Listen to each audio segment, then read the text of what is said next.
మా ఛానల్స్ లో వ్యాపార ప్రకటనలు ఇంటర్వ్యూల కొరకు మాకు వాట్సాప్ మెసేజ్ చేయండి 7799978978.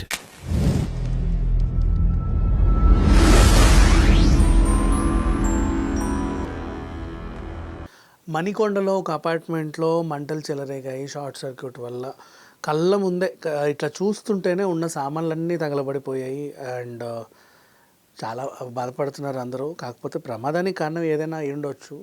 ఈ మధ్య కాలంలో మామూలుగా చాలామందికి ఎర్త్ కొడుతుంది. అండ్ కొన్ని పాత హౌసెస్ ఏంటంటే ఆ వైరింగ్ అవన్నీ కూడా పాతవి కావడం వల్ల షార్ట్ సర్క్యూట్స్ అవుతున్నాయి. కొన్ని కొత్తవైనా సరే నాసి రకమైనవి వాళ్ళు వాడడం వల్ల షార్ట్ సర్క్యూట్స్ అవుతున్నాయి. కొంతమంది ఫ్లాట్స్ ఏదో చీప్గా అమ్మే పడేద్దాం అనుకుంటారు, చేసేసి మంచి రేటుకి అమ్మేద్దాం అనుకుంటారు. వాళ్ళు చేసే పనులు కూడా కాస్ట్లీవి కొనరు. ఇప్పుడు మనం అంటే దగ్గరుండి ఫాల్ సీలింగ్ చేయించుకుంటే ఎన్ని ఇంచెస్ థిక్నెస్ కావాలో మనం తెచ్చుకుంటాం. కానీ బయట మనకు చేసి ఇచ్చే వాళ్ళు ఎలా ఉంటారంటే అది అయితే చాలా అంతే. మనకి ఎన్నాళ్ళకో కొన్నాళ్ళకి తర్వాత అక్కడ హోల్స్ పడి అందులోంచి ఎలకలు వస్తుంటాయి, కానీ మనకు తెలియదు. ఇట్లా చాలామందికి అవుతూనే ఉంటాయి ఎక్స్పీరియన్స్. నిర్వాహకులు అలాగే చేస్తారు, కొనేవాళ్ళు తెలియక కొనేస్తారు, జరుగుతాయి ప్రమాదాలు అంటూ. మోస్ట్లీ ఏంటంటే ఇప్పుడు ఫర్ ఎగ్జాంపుల్ ఫాల్ సీలింగ్ ఉంటుంది, అట్ట ముక్కలతో కూడా చేసేవాళ్ళు ఉన్నారు. లైక్ ఏదో అంటే ఈజీగా అయిపోతుంది కదా అని. కాస్ట్ తగ్గుద్ది, బాగానే ఉంది, కానీ వైరింగ్ లోపల నుంచి ఉంటుంది. చిన్న స్పార్క్ వచ్చి అంటుకుందంటే అట్ట మొత్తం తగలబడిపోద్ది. అట్లా మంటలు వ్యాపించాయంటే మొత్తం ఇక చెప్పడం ఎంతసేపు చాలా దారుణంగా ఉంటుంది. అండ్ ఈవెన్ కొన్ని వైరింగ్స్ ఇప్పుడు మన మంచాలకు ఆనుకునే కింద వైరింగ్స్ ఉంటాయి, కింద చూస్తాం మనం.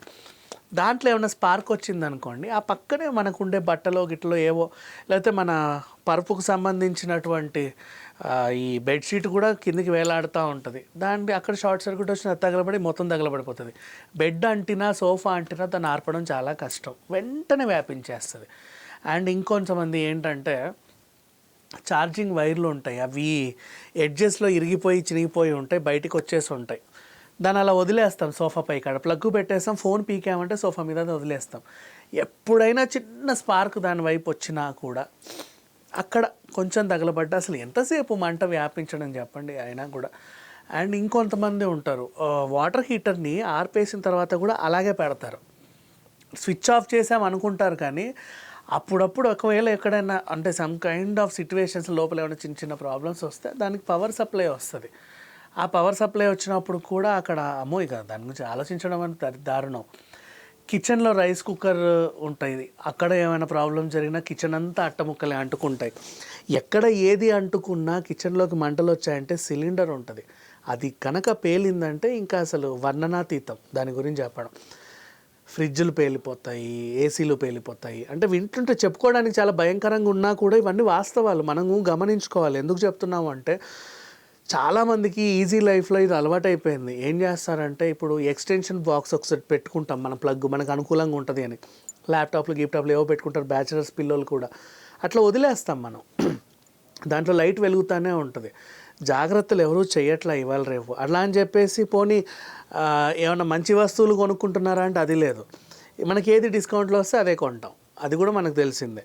డిస్కౌంట్లో ఎందుకు వస్తుంది అంటే అఫ్కోర్స్ అది నాసి రకమైంది కాబట్టి డిస్కౌంట్లో వస్తుంది, లేకపోతే ఈజీగా ఎవరు ఇవ్వరు. కాస్ట్లీ వస్తుంది, అమ్మో ఇంత కాస్ట్లీ అంటాం కాబట్టి అది అంతే, దాని మన్నిక నాణ్యత కూడా అలాగే ఉంటుంది. సో ఈ రకంగా చూసుకుంటే ఇప్పుడు మణికొండలో ఎలా అయితే మంటలు వ్యాపించాయో ఇదే రేంజ్లో అంటే ఆల్మోస్ట్ ఇది చాలా కళ్ళ ముందే మనం కొన్న వస్తువులన్నీ అలా పాడవుతూ ఉంటే ఎలా ఉంటుంది ఎవరికైనా సరే. అసలు ఒకటొకటి ఎప్పటికొనో 5 ఏళ్ళకో వస్తువు 6 ఏళ్ళకో వస్తువు కొనుక్కుంటాం, ఎక్కడెక్కడో తిరిగి కొంటాం. కొన్ని ఇక్కడ కొంటే కొన్ని ఇంకెక్కడో కొంటాం. కొన్ని వస్తువులు కొనడానికి ఆ రేటు తక్కువైనా వెళ్ళే జర్నీ ఎక్కువ అవుతుంది. కొన్ని జ్ఞాపకాలు ఉంటాయి, ఏవో ఇంకా కొన్ని విలువైనవి ఉంటాయి, మనకు కావాల్సినవి ఉంటాయి. ఇవన్నీ కూడా కళ్ళ ముందు అలా తగలబడిపోతూ ఉంటాయి. ఎవరు మాత్రం ఏం చేయగలరు? విలువైన డాక్యుమెంట్స్ ఉంటాయి, డబ్బులు ఉంటాయి, నగలు ఉంటాయి, ఏవో. సో ఎప్పుడైనా సరే షార్ట్ సర్క్యూట్స్ వల్ల ప్రమాదాలు జరుగుతాయి. మనం ఉండం ప్రతిసారి ఇంట్లో, ప్రతి వైర్ దగ్గర మనం చూడం. ఇల్లు కొన్నారు అంటే కరెంటు అంతా బాగుందా లేదా చూసుకోండి. లేదు మీరే చేయించుకున్నారంటే 10 ఏళ్ళకి ఒకసారి వైరింగ్ సిస్టమ్ అంతా ఒకసారి మార్చుకోండి. పెయింట్లు వేస్తాం, అన్నీ చేస్తాం హౌస్కి, కానీ మనం చేసే చిన్న పొరపాటు ఏంటంటే ఏళ్ళ తరబడి ఆ వైర్లు అలాగే చేస్తాయి లోపల. అబ్బా అదో పెద్ద పని అనుకుంటాం కానీ ఆ పెద్ద పని కాదు, దానివల్ల జీవితమే తలకిందులయ్యే ప్రమాదాలు ఉంటాయి. సో కనీసం 10 ఏళ్ళకోసారన్నా సరే చాలామంది హౌజెస్లో ఉండేవాళ్ళు ఆ వైరింగ్ సిస్టమ్ని కొంచెం మార్చుకుంటే, ఇంకా పైన ఫాల్ సీలింగ్ ఉన్న వాళ్ళు ఇంకా జాగ్రత్తగా గమనించుకోవాలి. ఎప్పుడు లోపల ఏ స్పార్క్ వస్తుందో ఎవరికి తెలియదు, అది తగలబడేంత వరకు కూడా. అండ్ బయటికి వెళ్తున్నామా, ఏదన్నా పని అయిపోయిందా అంటే ఛార్జింగ్ పెట్టిన తర్వాత మన పని అయిపోయిందా, ఏదైనా సరే స్విచ్చెస్ ఆఫ్ చేయడము, ప్లగ్లన్నీ పీకి పెట్టడము, మళ్ళీ కావాల్సినప్పుడు ఆన్ చేసుకోవడం, ఇట్లాంటి జాగ్రత్తలు పాటిస్తే ఎప్పుడు ఎలాంటి సమస్యలు అయితే ఉండవు. Thank you so much.